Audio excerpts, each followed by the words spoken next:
Good morning, everyone. Good morning. We're still making our way into church. How's everybody's first Sunday of summer going? It's hot. It's hot. And I always call this winter in the South because it's like air conditioner inside and you have to wear a coat. Welcome to the Unitarian Universalist Church of Chattanooga. I am the Reverend Mandy Goheen. It is my honor and deepest love to serve this congregation. My pronouns are she, her, and I just want to welcome you into this space of talking about marriage in the context of Unitarian Universalist values and what that might mean, and also so that we don't get bored. On the cover of your order of service is a cutout for a 20-sided Dungeons & Dragons dice that I find helpful during marriage. So if you think this is going to be real serious or make you, question, we're going to have fun. We're going to have fun. One of the things that's important, I don't have to turn around. I'm so excited. One of the things that's important to us in this congregation, in this community, is that we share together our land acknowledgement. And so please join me. At UUCC, we acknowledge that our church sits on Cherokee, Muskogee, and Yuchi land. It's time for our chalice lighting. When we light the chalice in Unitarian Universalist churches, we are taking time to set special sacred space. And today we're celebrating a goodbye that's very special and a little sad. So I want to ask the Littlefields to come on up and light our chalice for us while we read the chalice lighting words. They're going to be moving to Canada. The cars are packed, and they're hitting the road, and we're having a bunch of pie after service to celebrate. So I'm pretty excited. So come on up, and please join me in the words. In the light of truth, in the warmth of love, we gather to seek, to sustain, and to share.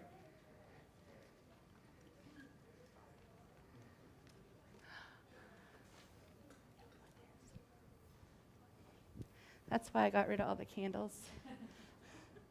Not really. It just makes me less nervous to not have fire behind me.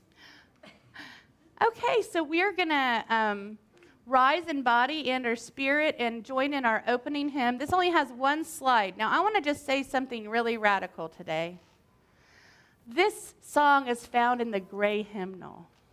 So if you want to look at the song, there's some back here if there's not one under your seat. Instead of just looking at the slide and follow along with the music, I've been getting slides mixed up a lot lately, and I just want to invite you to use the book. But so please rise in body and or spirit and join us in our opening song.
You. Please be seated. Those books are handy. Thank you. They're called songbooks. Now I want to invite are young and young at heart, and actually anybody who volunteers for RE to kind of move up here. for the time for all ages. And I'm going to tell a story about the most powerful husband in the world, if you believe that.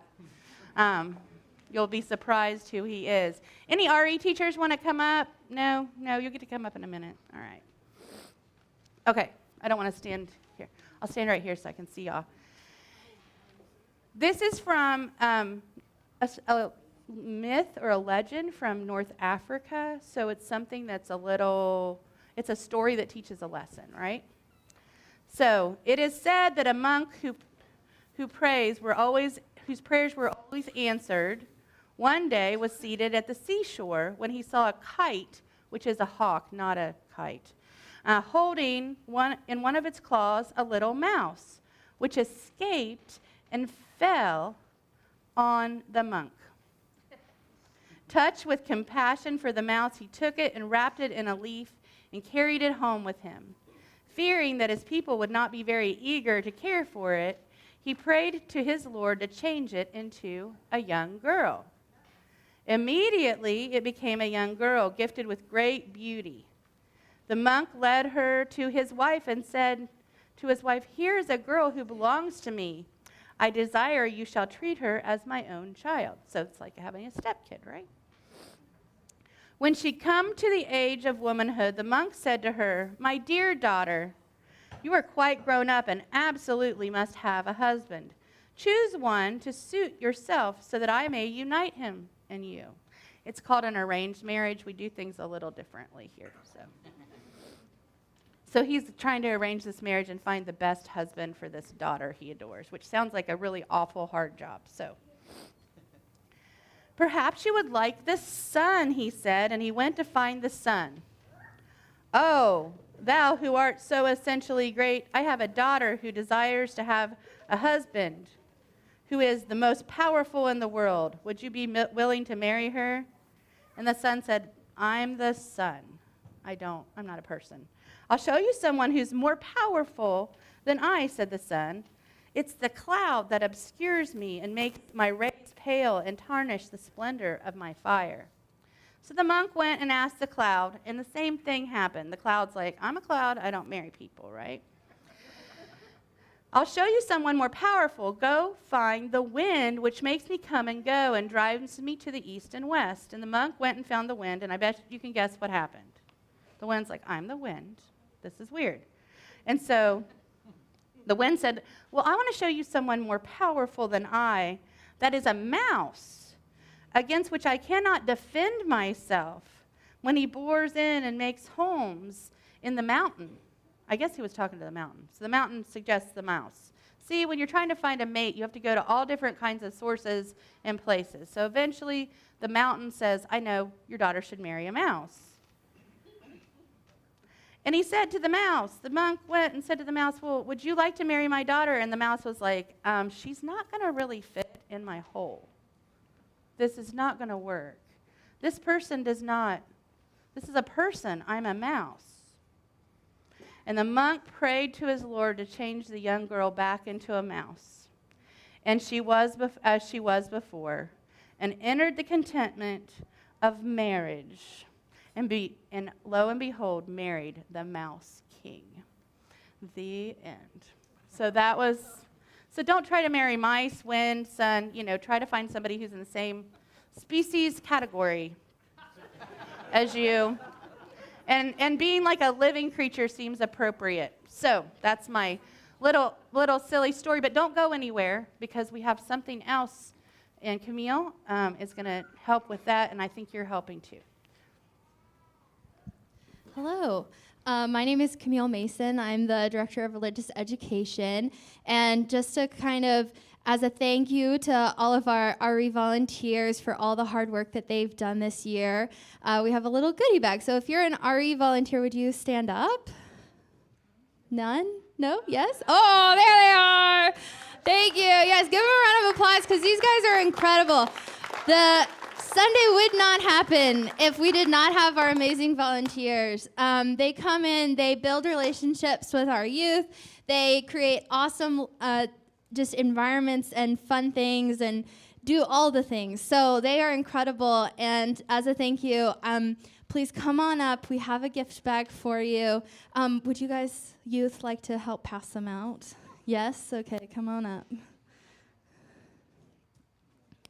The basket itself is heavy, so I just take one bag and then hand it. Yeah, that's, yes.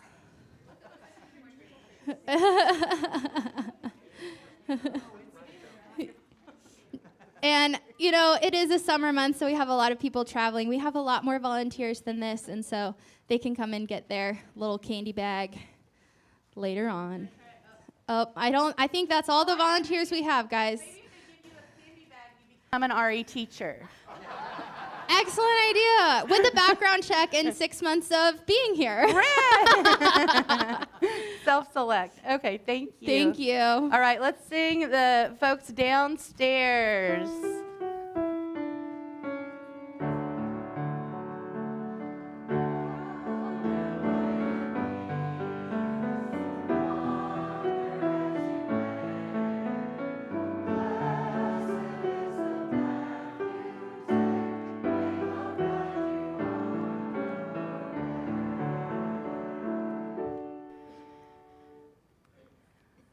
Do we have a social justice moment?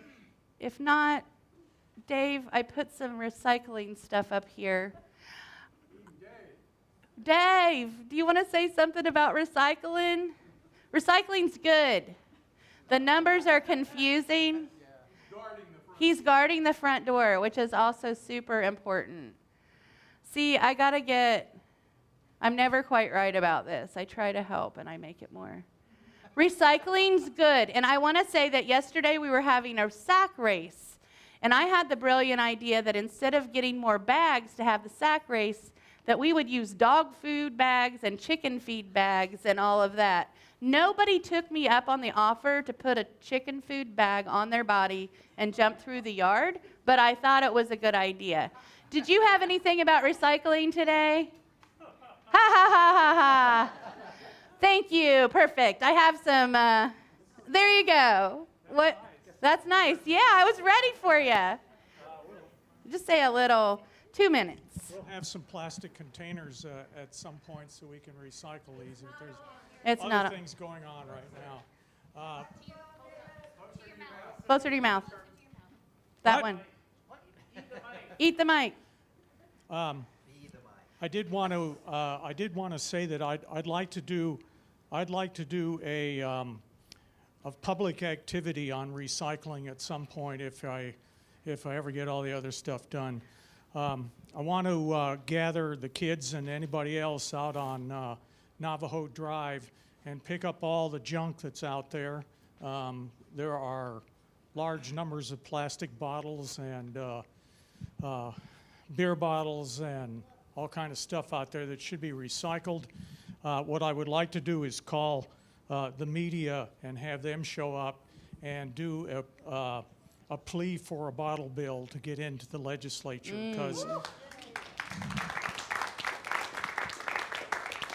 there have been bottle bills in the past, but this legislature's a bunch of lunkheads, and they won't do anything progressive. So we have to push not only the local restaurants and carry-out places, as well as all the gas stations, to begin to recycle some of the plastic that they keep handing out to people. Thank you for that surprise lesson and some ideas about recycling. One of these days, I'm going to call him before service. Okay, let's take a break. Let's shake out our arms a little bit and put things down.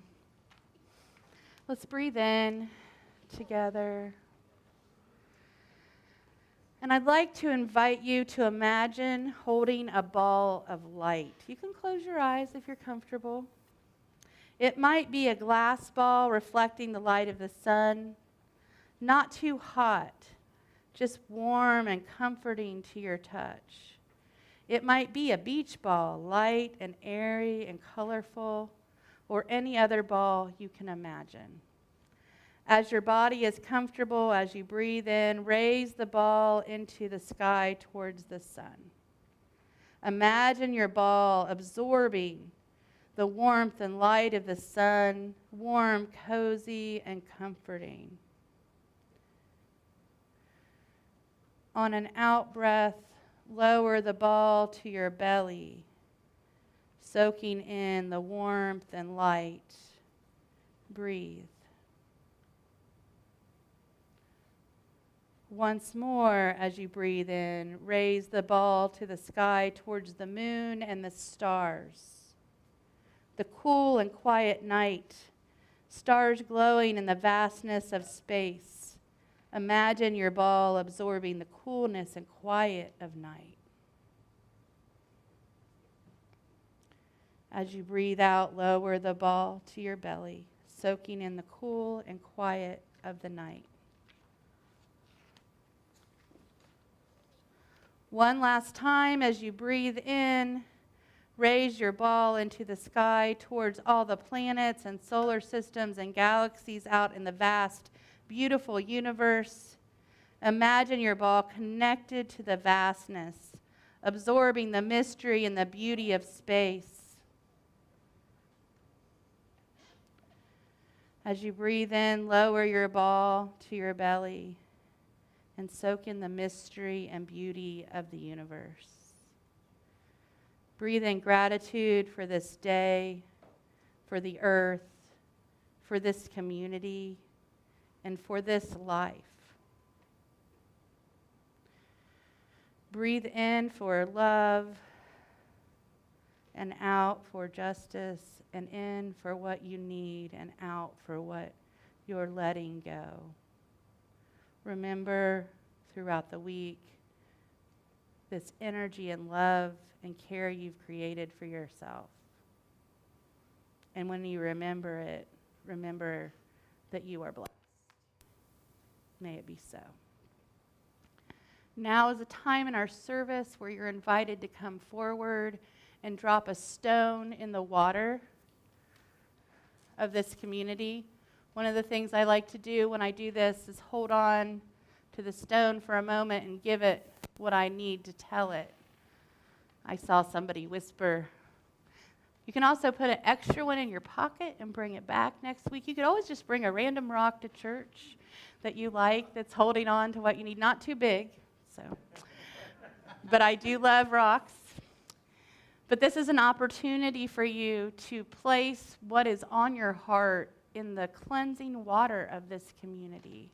Water that will be used to water plants and recreate what is your joy or concern, taking it into not only this community, but into all the places water goes.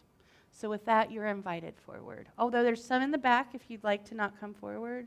And there's also plenty, and if you want to raise your hand, I can do it for you. So hugs over here.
All our joys and concerns are precious, whether spoken or unspoken.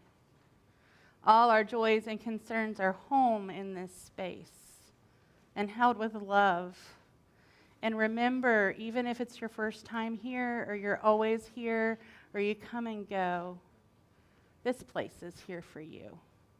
It's here for your joys, your concerns, your celebrations, and it's certainly here when we're hungry. So may it be so.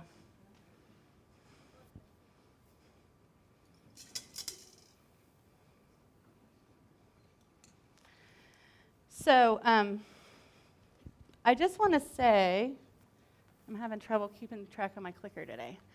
So I told you last week, or the week before, that 3 weeks ago, anything I knew about marriage, I learned from the Beatles. Anything I learned about love, I learned from the Beatles. Most anything I learned from the Beatles. I questioned things. Like I was 5, so Lucy in the Sky with Diamonds was about really cool flowers and like a nifty song, and I love, because that was the age I was. I didn't understand it for the other context it might have. And so I want to invite us into kind of our middle school. If you're older, you get to pretend you're older. If you're younger, you get to pretend you're younger. And in my middle school music class, my teacher's favorite song was When I'm 64. And so I would like to invite us into a sing-along. There's some song sheets around. We're going to play music and sing along.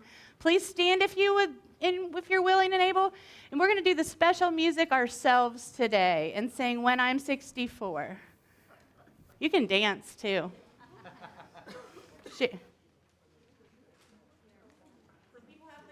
There you go. Turn my mic off. Be seated. That's all you need to know about being married. That's it. Oop. So I've been doing a sermon series. Some of you have been around to know that it's started. The first one I started was First Comes Love. Remember that silly tune when you were a kid? Somebody and somebody sitting in a tree. K-I-S-S-I-N-G. Sitting in a tree, K-I-S-S-I-N-G. First comes love, second comes marriage. In a couple of weeks, we'll talk about whether you get a baby carriage or not. So, like, I'm following the trajectory of this. So, my mom says a thing to me that I don't often buy into. She'll say something like somebody's died or they're getting married or they're sick, and she always says, gosh, Mandy, I'm just really sorry that you're a Unitarian Universalist and you don't have like answers to all these things. And I say, I get to make my own answers, right? One of the things I do think she was part right and part wrong about was marriage. First of all, I love my mother. I just found out, and I'm going to tell her this so I don't get in trouble later if she watches this, that she's something called a serial monogamist. I didn't even know that was a thing. Sounds like there's going to be a show about her, right? And what that means is throughout her life, she's been married many times, and it's always a monogamous relationship.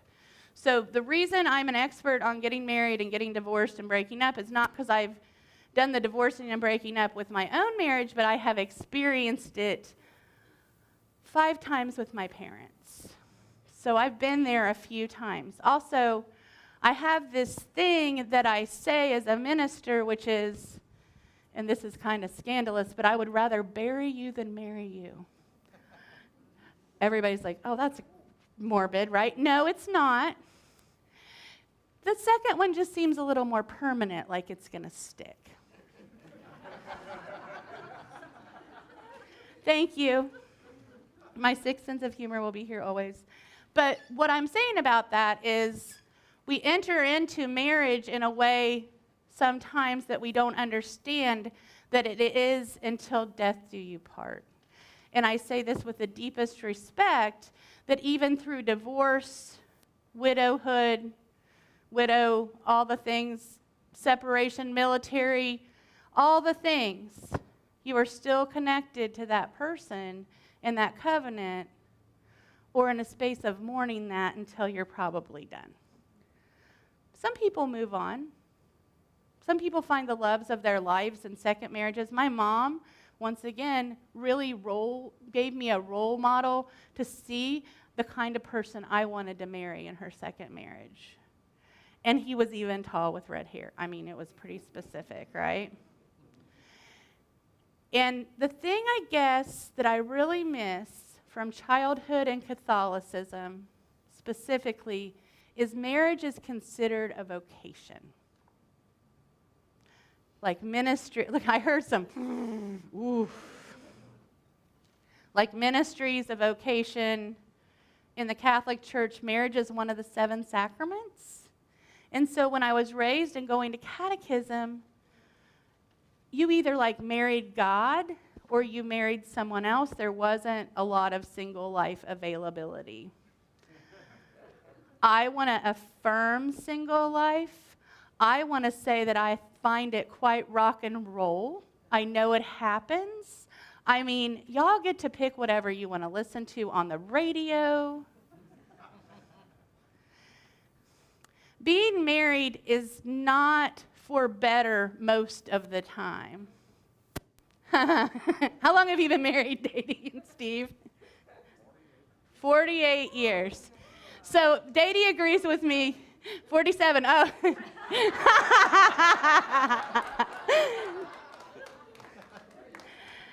I want to say something else a little scandalous to roll out of that, is that it takes a really special commitment to laugh about the fact that for worse is really what creates all your stories around being together, right?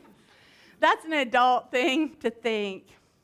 I also want to say that we're going to talk about kids, and I want to say that just straight up front, kids do not fix a thing. In fact, they only complicate matters. And I would like people to approach raising children as a vocation also. We're going to talk about that because that's just a thing, you know. I have been married for 30-ish years, and I have been married to a person who I don't have a lot in common with. I mean, we really love each other. But, like, we love different music. We met at a Grateful Dead concert where I was just participating as an angsty punk rocker and making fun of everyone, and he was an actual Deadhead, right?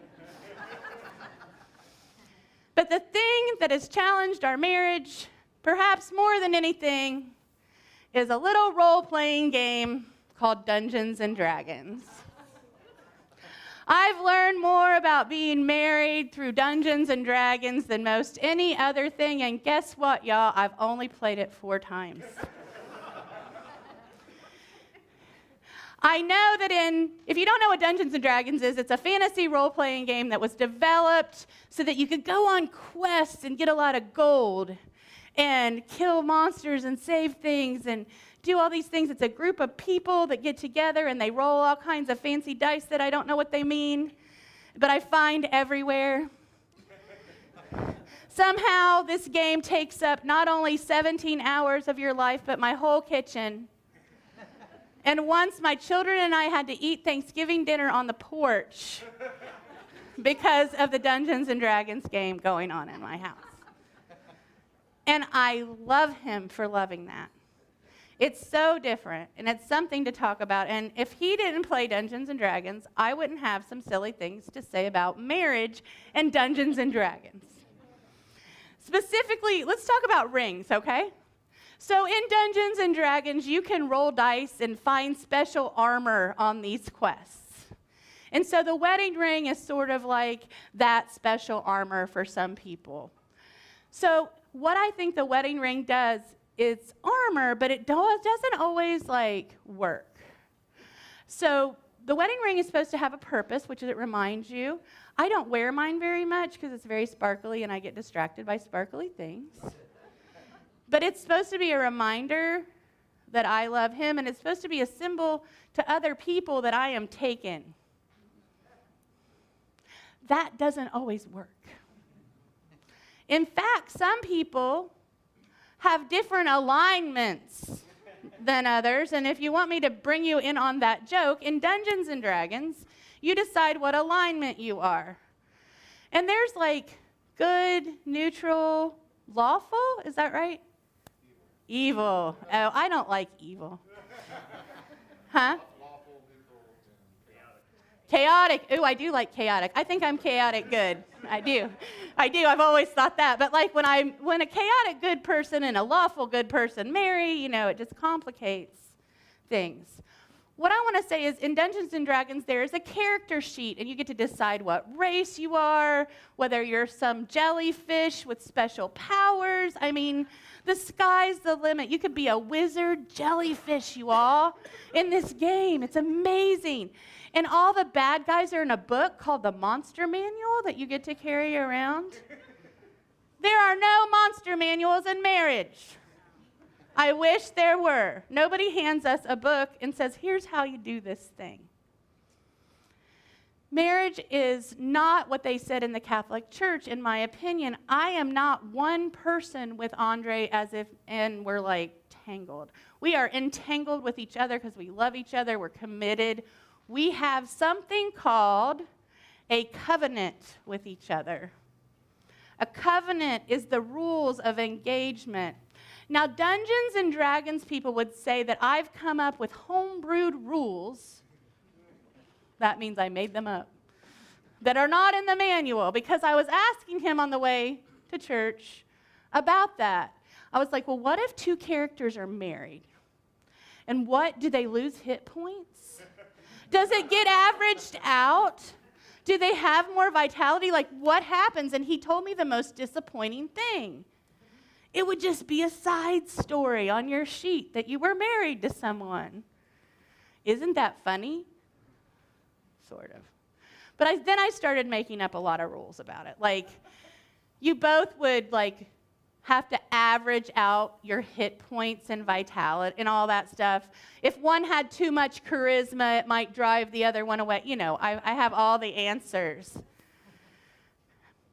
In Dungeons and Dragons, when you're going on a journey and you want to, say, perhaps move across the room or attack a giant jellyfish or whatever, you roll something called a 20-sided dice. And on the front of your order of service is a cutout, if you would like to try to make one out of paper, which I bet would be infuriating for me, but I thought you might like that. And what I love the most about that is when I walked in and I said, David Littlefield, do you know what that is? And he said, it's a 20D.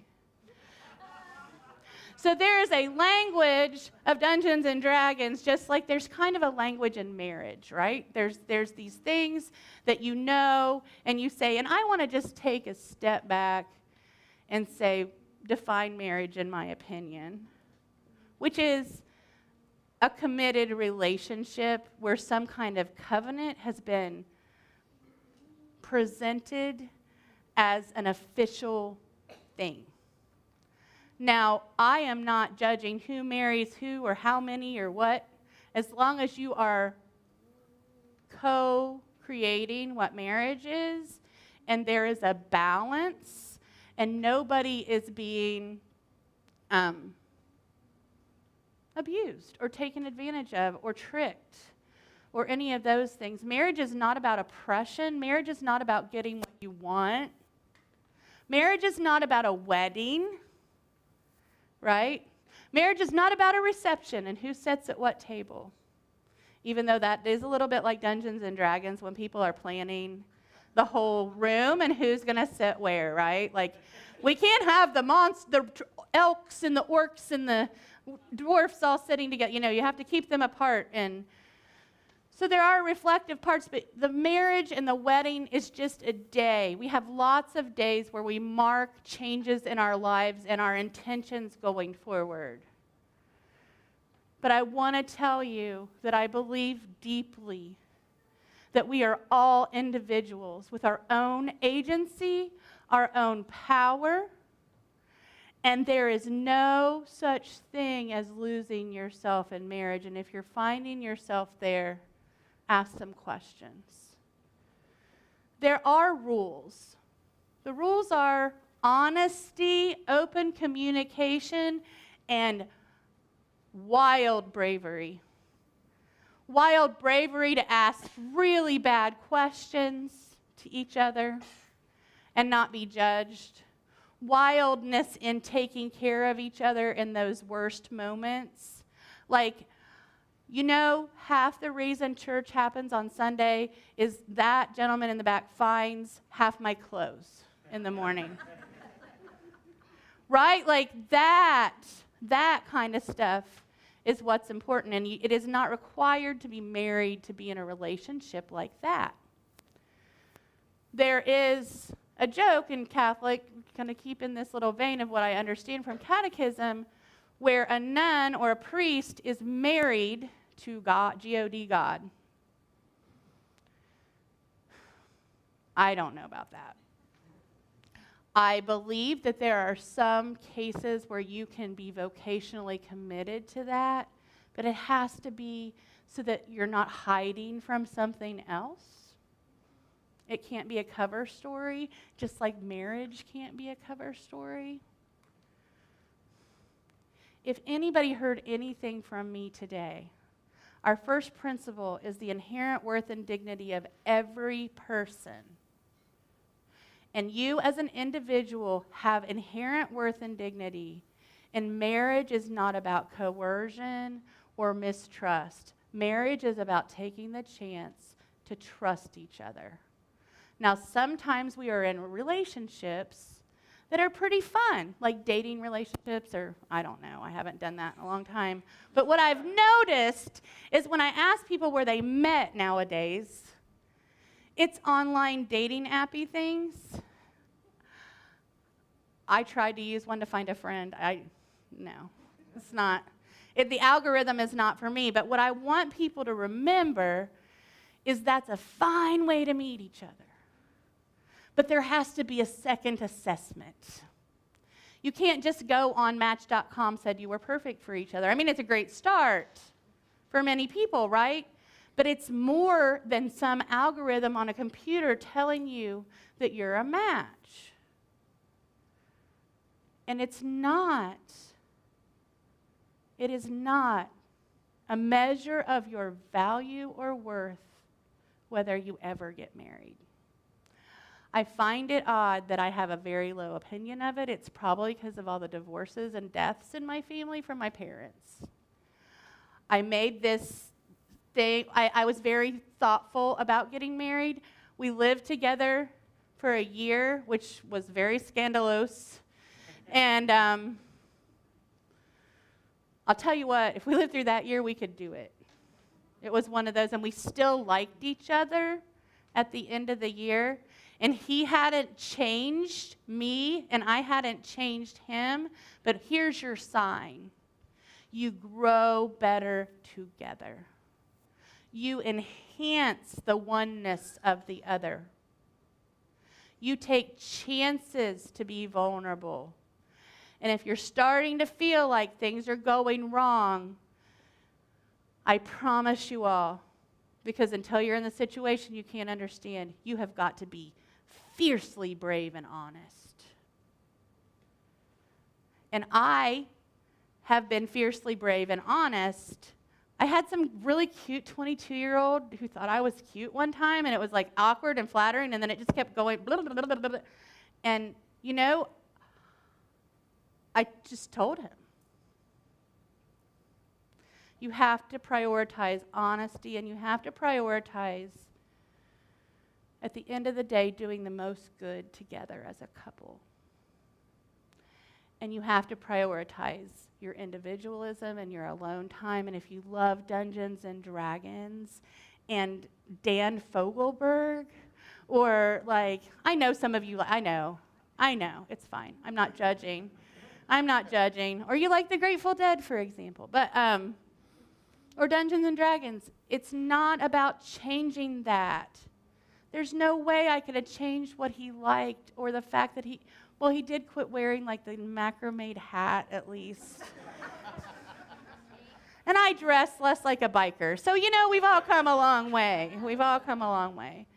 But it's about that journey together. And sometimes, y'all, when two individuals are together who grow out of each other, it's real rough.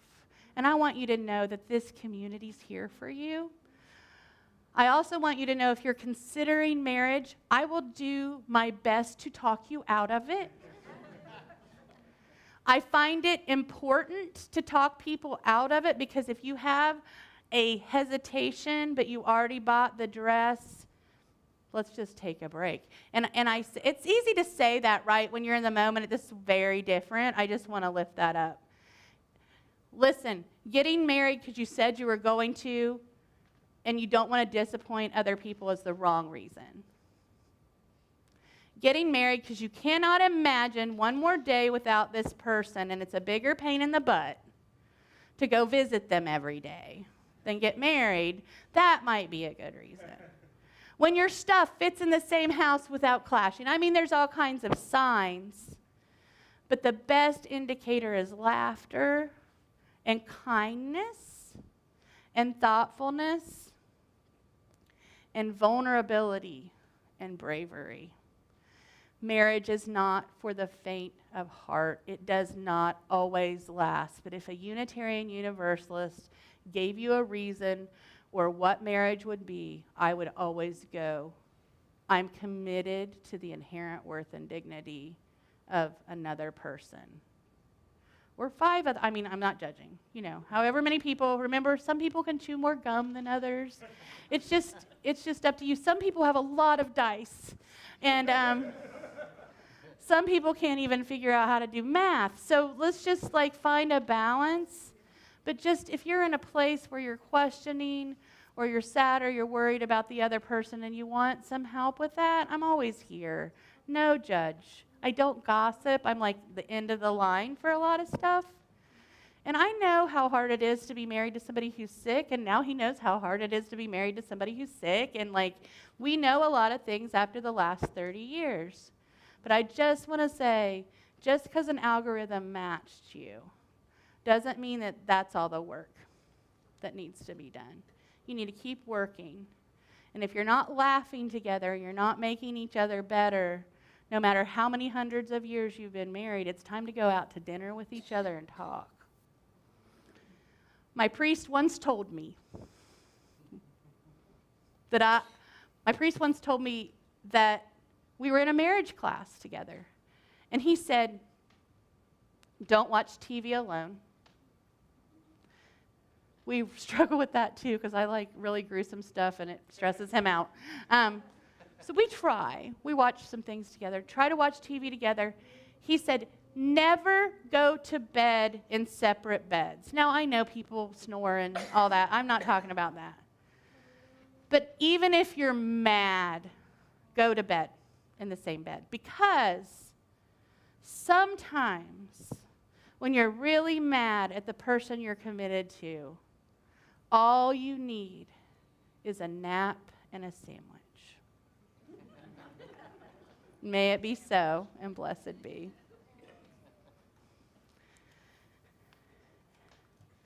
It's time for the offertory. So we are taking up an offering here. If you're new here and you think that I'm full of it, please let the plate pass you by. This is a place to support open conversations and dialogue and exploration. This is a place that welcomes everybody, regardless of creed, religion, background, all the alls. Now, you are all welcome here. We don't promise comfort, but we do promise love. And with that, the offering will be received.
Please join me in our offertory response. Good, I don't know, find a place. We give these gifts freely, committed to our mission to care, create beloved community, awaken hearts and minds, resist injustice and act with compassion, embrace life and care for the earth. To this work, we dedicate our offerings. Okay, new song, but good news. Layla's going to play it through twice. And then we're going to sing. And it's in the book. All the things. So please rise in body and or spirit and join us in our closing song. I can't see that far. I'm going to have to turn around. So 325, Love Makes a Bridge.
Yes.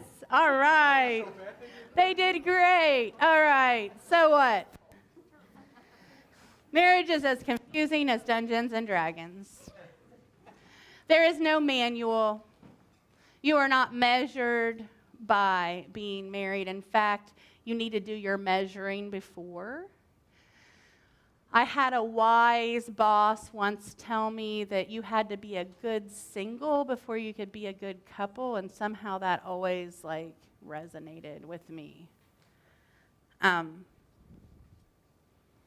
It's important and it's serious and it's a covenanted relationship, and I know that in this room some people have experienced anguish, pain through death and divorce and infidelity and all the things, illness, children, all the things in marriage.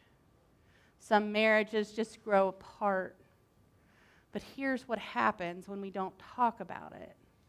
It becomes an elephant in the room. And people don't understand that there's access to come to talk to me or Rev Pam or somebody about what's in our heart and what we need for our relationships. I urge you, if you are ever in a position of experiencing violence or any kind of coercion, I am here for you. And I also like to be really honest. You ready? This is another one. This is very serious. Everyone in the state of Tennessee, I don't know about Georgia, is a mandatory reporter. And I don't think, as Unitarian Universalists, we should ever abide by coercion in a relationship. So will you join me in supporting everyone's marriage? And will you join me in knowing that it doesn't define who you are? And will you join me in understanding that love's covenant, when taken seriously, is very special, but it's still very hard. And I know that's kind of downer, but we have pie. And I talked about Dungeons and Dragons. So see how we like to balance things out? Balance things out. I just want you to know this community loves you, and no matter what you're going through at any point, I acknowledge that sometimes you just need to vent, And I'm really good at listening to you vent and asking really uncomfortable questions. So anytime you need that from me, I'm here for you. And I've experienced a lot of support and joy from all of you. So it's not just a one-sided relationship. And so what is sometimes you just got to roll the dice and see what happens. Littlefield, can you come help us extinguish our chalice? So David's downstairs, and I've told the story 1,000 times, but I have to tell it one more time. My interview week here, it's called Candidating Week. They brought David to dining out, which was at Firebirds. I remember this so specifically. And he was maybe 6, 7. And he marched up to me and looked me right in the, they said, David has something to ask you. And he looked me right in the eye and he said, I don't believe you can fly. I had told a story about what I perceived as flying as a child, which was really just jumping over a dead snake. So anyway, I don't believe you can fly. And I said, well, just like, I tried to BS my way out of it. Just use your imagination, flying. Yeah, snakes are scary. And finally, and I'll never forget his face, I said, oh, like Buzz Lightyear falls with style? And he went, yeah, and walked away. My favorite, that was part of why I came here. So I'm really going to miss just your smiles and your amazing leadership and commitment to the church is just helped write bylaws. Kept the sound going. Just taught RE. Wow. I can't imagine what a lucky church is going to get you. And I'm really jealous of them. And I'm going to miss you all a lot. So let's extinguish the chalice, the crying chalice. We extinguish this flame, but keep the light of truth, the warmth of community, and the fire of commitment. These we carry in our hearts and share with all the world. Thank you. Now you can go hide. Woo!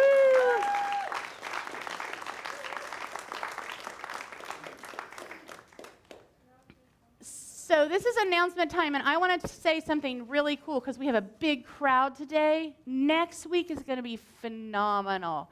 It's Music Sunday. Sometimes Music Sunday is a little long, so pack a snack. I don't know. It'll be good. Also, just keep in mind during Music Sunday, as we're carried away and celebrating and listening to all this music, that the nursery closes at 12:30. So not to end, but parents, please go get your kids and remind each other next week. Do you have anything else you want to say about it? Sure. She's like, she's ruining it. Let me talk. Yes, it is Music Sunday, next Sunday. So this is a chance for us to share our love of music. It is not a time for perfect performances that are way beyond anything any of us could do. Well, no, actually, probably some of us here could, not me, but there are people here who could do perfect performances. But this is a time for everybody. So if you have something you want to share, there are still some remaining slots. Please come to me in person, text, or email. Please don't call me. I probably won't answer. But yes, let me know if there's something that you want to share in minutes. I'm Layla Rose, she, her. What's your email? music@uucc.org. Yes. Thank you. Who are you? Yay! Music Sunday. Good morning, Jen, she, her. Today is the last day to sign up for the Paint and Sip, which will be next Saturday night, June 29th. 6:30 p.m. right here at UUCC. The cost is $25, but there are scholarships if you need one. So whoever wants to come and paint gets to come paint. From 6:30 to 7, we'll have some wine and some desserts, and then at around 7, we'll start painting. So sign-up sheet is out there. If you have any questions, please let me know. At the end of the day today, I will be taking that sheet home. It's your last chance. Thank you. So I don't know if you saw, Karen and I are leading. I'm painting chalices and Karen's painting trees. Flowers. Oh, sorry. Nature. Nature. So, come on out. It'll be fun. Also, I always like to tell people that we always have non-alcoholic, vegan, whatever options for people. Alcohol, the options are always here. So don't feel like that this is, you can sip lots of stuff. So. Thank you, Judith, she, her. Just want to say that on Monday of tomorrow, we will not be standing out at Miller Park. Instead, we will be at Coolidge Park, same time, 4:30 to 5:30. There's going to be a women's march for all things female. So anyone who would like to come and stand up with us, will probably also walk across the Walnut Street Bridge. But if you just want to come at Coolidge Park and not necessarily walk, that's okay too.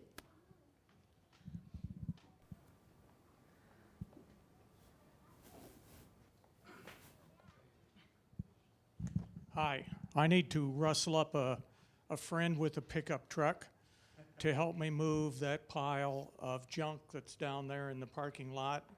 We're going to throw it in the pickup truck and take it out to the dumpster out by the airport. Won't take very long. This church receives junk piles, gratis. There's another one I'm putting in the dumpster right now. We're going to put up some signs that threaten people with cameras and so forth. We'll see what happens.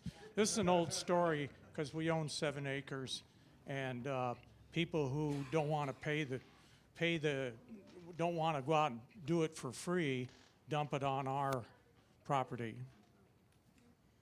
Fun. Those donations are never welcome. All right, good morning. I'm Gail Odier, she, her. I have 2 items for us. So August 4th, after church, we will be having our book club. We're reading The Measure, which is a very interesting book about a little box that shows up on everyone's door with a little ball of string in it, and it's the length of your life. And so what does that do to society and people and their stories? So it's a really interesting little suspension of reality, a lot of fun. Please sign up out on the round table. Additionally, Pops in the Park. So on July 3rd, don't miss this one. It's July 3rd, not July 4th. The city of Chattanooga does fireworks right over downtown out of the river. So I've done this for years and years and years with my kids. We go out and put out blankets and chairs ahead of time. We reserve a little space. It's a ton of fun. There's food trucks and beer trucks and great music. So I'd love to save some extra space for everyone else, and let's all get together. We had so much fun at Miller Park and with Tropical Soul, so I'd love to see more folks out there. I have the information here with a few tips. I also have a sign-up sheet because we need to understand just how many blankets do we actually need. There's also a slot to see if you are able to join me a little early in bringing down some blankets and sort of cordoning off our space. So I would appreciate any help that anyone can offer. I'll have both of these things out on the round table. Thanks. Thank you, Gail.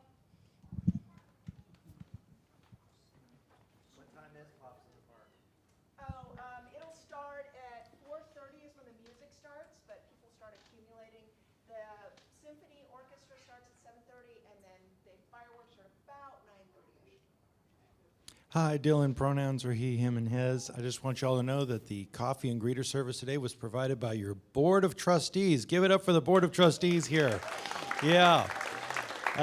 The board meets once a month. We do all things financially. We pass budgets and resolutions, and we sort of look out and we represent you all in board meetings. And if you're a committee head and you want to take on the coffee or greeter service in the month of July, there's all kinds of slots open, so feel free to sign up, and then you can come on up here and tell everyone what your committee is doing here at the UUCC. The committees are a really vibrant, important part of what we do here, and so feel free to take on a coffee greeter service in the month of July. Do you want to, wait, I wanted to ask you a question. So would you like to change the rules about how we do board meetings to Dungeons and Dragons rules? And roll 20-sided dice for Yes, all budgetary decisions. And like, if the roof's leaking and we roll the wrong thing, we just Right. put it off till the next month. Just Does roll that sound good? Just roll the 4-sided. Okay, Yeah. all Whatever, right. that's fine. Okay, We're all good with perfect. that. Thank you. I just want to make sure that was cool. Oh my gosh, it's pop. There's more. Hey, I'm Charlotte, she, her. Steph, she, her. So you may have noticed the pies out there, and I want to tell you what's going on. And actually, Mandy told you guys could go back and hide, but you can't. You have to come back up. So, yeah, Oh, I sorry. didn't know it was a surprise, was it? Well, it it's isn't not a anymore. surprise anymore. Okay. Right. So we are not, come on up. We are not celebrating the loss of John and Talia and David, but we are wishing all the best to you guys as you start your new adventure in Canada. And it was just too hard to say goodbye, so we're saying good pie. Yeah. And we want to say, yeah. Okay, so in honor of Good Pie Day, we want to say, and we're including David in this too. Oh, there he is. David, come here. David. Be embarrassed with your parents. Come on up and join your parents. Okay. Aw, okay. Stay with me. Okay. You three will be one with us forever. Oh. Okay. Show you this now. Okay. Okay. And we wanted to give you a little going away gift. So in addition to a card that as many people have signed as possible, we have a little gift for you. And if you'd like to, maybe David would like to read it.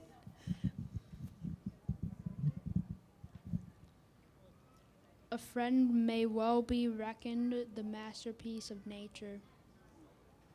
Ralph Waldo Emerson. It's a quote by Emerson, who was one of the early UUs. And the gift is a compass. And on the inside, it should say that from your friends at UUCC.